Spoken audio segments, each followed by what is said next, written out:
Assalamualaikum warahmatullahi wabarakatuh. Perkenalkan, nama saya Indri Yulianingsi dengan NIM 2210102010. Nah, jadi di sini saya akan membahas terkait peradaban Islam di masa kekhalifahan Bani Abbasiyah. Nah, yang pertama ada perkembangan peradaban Islam periode dinasti Abbasiyah. Apa sih latar belakangnya?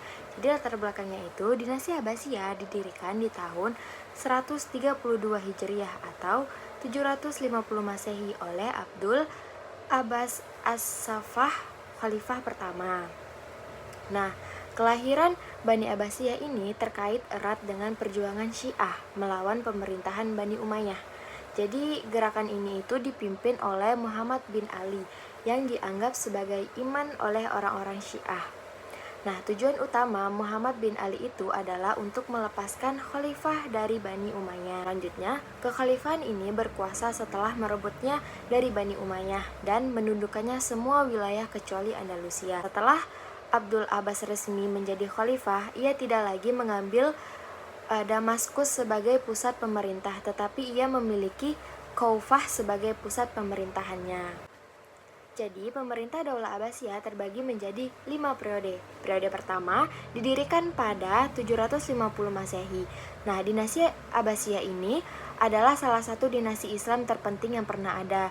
Dia itu bertahan hingga 847 Masehi dan dikenal sebagai periode pengaruh Arab dan Persia pertama. Nah, selama periode ini, dinasti Abbasiyah mencapai puncaknya dalam politik, sosial, dan budaya. Jadi pada saat ini masyarakat mengalami asimilasi budaya yang kaya antara pengaruh Arab dan Persia. Banyak non-Arab terutama dari Persia berkontribusi pada pemerintahan dan budaya, memperkaya warisan intelektual Islam. Jadi masyarakat lebih harmonis dengan kebijakan yang menerima orang dari berbagai agama. Nah, jadi periode ini berakhir dengan kematian Khalifah Al-Watsik. Selanjutnya periode kedua. Jadi periode kedua ini yang disebut sebagai pengaruh Turki pertama berlangsung dari 847 Masehi hingga 945 Masehi. Nah, saat ini struktur politik dan sosial kekhalifahan Abbasiyah mengalami pergeseran besar, terutama karena munculnya kekuatan baru dari suku-suku Turki. Jadi dinasti Abbasiyah ini menghadapi banyak tantangan setelah mencapai puncak kejayaan selama periode awal. Kekhalifahan pun tidak lagi memiliki kontrol penuh atas wilayahnya dan kekuatan politik pun mulai terpecah. Jadi banyak tuh provinsi yang mulai berusaha untuk bebas dari pemerintahan pusat Baghdad. Jadi periode kedua ini berakhir pada tahun 945 Masehi ketika dinasti Buwaih mengambil alih Baghdad. Jadi meskipun Khalifah Abbasiyah masih ada secara resmi, mereka itu kehilangan banyak kekuatan politik yang nyata.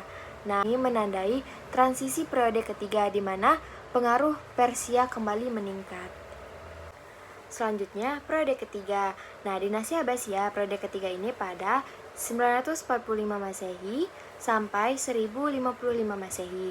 Nah, periode ketiga dinasti Abbasiyah ini disebut sebagai kekuasaan dinasti Buwaih dalam pemerintahan Khalifah Abbasiyah. Nah, periode ini juga dikenal dengan masa pengaruh Persia kedua karena budaya dan politik Persia kembali mendominasi pemerintahan Abbasiyah. Nah, latar belakang periode ketiga ini ketika pengaruh Turki meningkat selama periode kedua. Terus dinasti Buwaih yang berasal dari suku Persia berhasil mengambil alih Baghdad. Jadi mereka adalah kelompok Syiah yang memperkuat posisi mereka dengan memanfaatkan ketidakstabilan politik dan kelemahan kekhalifahan Abbasiyah. Meskipun mereka tetap memiliki gelar dan status religius, tapi Khalifah Abbasiyah ini kehilangan banyak kekuasaan politik selama periode ini. Jadi periode ketiga ini berakhir pada 1055 Masehi ketika dinasti Saljuk. Nah, jadi itu tuh sebuah dinasti Turki lain mendapatkan Baghdad meskipun Buwaih masih memiliki kekuasaan. Nah, Seljuk ini menjadi kekuasaan politik Islam yang baru. Dinasti Abbasiyah periode keempat itu pada 1055 Masehi sampai 1100 494 Masehi. Nah, biasa disebut masa pengaruh Turki kedua di bawah kendali. Jadi, periode Saljuk adalah periode keempat dari dinasti Abbasiyah. Nah, selama periode ini, Kekhalifahan Abbasiyah kehilangan banyak kekuatan politik dan dinasti Saljuk ini memegang kendali pemerintahan.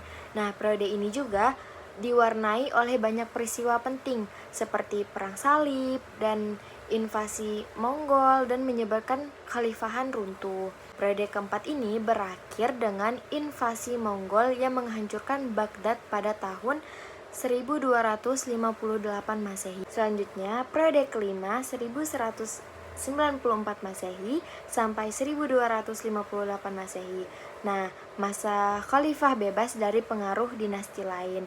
Tetapi kekuasaannya itu hanya efektif di sekitar kota Baghdad dan diakhiri oleh invasi dari bangsa Mongol. Nah, selanjutnya di sini ada perekonomian di masa dinasti Abbasiyah. Yang pertama ada periode pertama Abbasiyah adalah masa emas. Jadi Abbasiyah itu mencapai puncaknya selama periode di awal. Nah, pemerintah yang teratur, kemakmuran masyarakat yang luar biasa, dan pusat perdagangan dan ilmu pengetahuan terletak di bawah pemerintahan Bani Abbasiyah. Tapi setelah periode ini berakhir, pemerintah Bani Abbasiyah mulai mengalami penurunan dalam bidang politik. Nah, yang kedua, puncak keemasan berada pada 7 khalifah. Dasar pemerintahan mereka itu dibangun oleh Abu al-Abbas, Asy-Syaffah, dan Al-Mansur. Dan masa keemasan mereka itu ketika dipimpin oleh Al-Mahdi, Al-Hadi, Harun ar-Rasyid, Al-Ma'mun, Al-Mutashim, Al-Watsid, dan Al-Mutakir. Nah, yang ketiga, sumber penerimaan negara. Jadi, pembangunan dan perkembangan di bidang ekonomi pada masa dinasti Abbasiyah itu terbagi menjadi 3 kegiatan pokok yang menjadi sumber pemasukan negara, di antaranya itu perekonomian. Perekonomian ini terdiri dari perdagangan dan industri. Nah, pemerintah mendorong warganya untuk mendirikan bisnis. Jadi ada beberapa kota yang terkenal karena ekonominya seperti Bashrah menghasilkan sabun dan gelas, Kufah menghasilkan sutra, terus Mesir menghasilkan berbagai jenis tekstil dan yang lainnya. Setelah perekonomian, selanjutnya ada pendapatan negara. Jadi ada beberapa pendapatan negara yang berasal dari jizrah atau pajak untuk non-muslim, zakat, terus juga ada zakat perdagangan dari pedagang non-muslim yang berdagang di Khalifah Islam. Terus juga pajak tanah dari pemilik tanah. Dan yang terakhir kita akan membahas apa saja penyebab kemunduran dan kehancuran dinasti Abbasiyah. Di sini ada 2 faktor. Yang pertama, faktor internal. Jadi faktor internal itu terdiri dari terpilihnya khalifah yang lemah. Jadi ketidakbudayaan dan ketidakmampuan khalifah Bani Abbasiyah dalam menangani Bani Buaih memicu perselisihan yang menyebabkan kemunduran Abbasiyah dan penguasaan Bani Buaih. Yang kedua, perebutan kekuasaan di pusat pemerintahan. Nah, Bani Abbas yang bersekutu dengan Persia membangun perebutan kekuasaan di pusat pemerintahan Bani Abbasiyah. Jadi, Persia ini akhirnya menampakkan kerajaan yang terdiri dari orang-orang Persia. Terus yang selanjutnya, hadirnya dinasti-dinasti kecil yang memerdekakan diri. Jadi perselisihan kekuatan di pemerintahan pusat dilancarkan oleh Persia dan Turki yang menghasilkan pelepasan wilayah tertentu di berbatasan dari pengusaha Bani Abbasiyah. Jadi yang terakhir ada faktor eksternal. Yang pertama ada Perang Salib.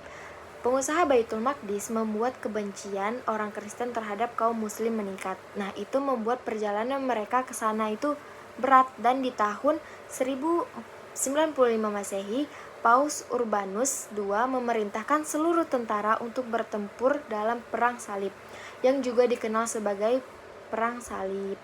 Nah, dalam pertempuran ini, banyak orang tewas dan mereka berhasil mengambil sebagian wilayah yang dikuasai oleh Muslim. Di kesimpulannya, selama kurang lebih 5 abad, dinasti Abbasiyah memegang kekuasaan khalifahan Islam.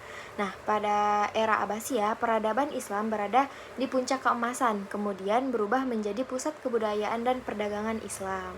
Sekian dari saya, semoga bermanfaat. Mohon maaf jika ada kesalahan. Wassalamualaikum warahmatullahi wabarakatuh.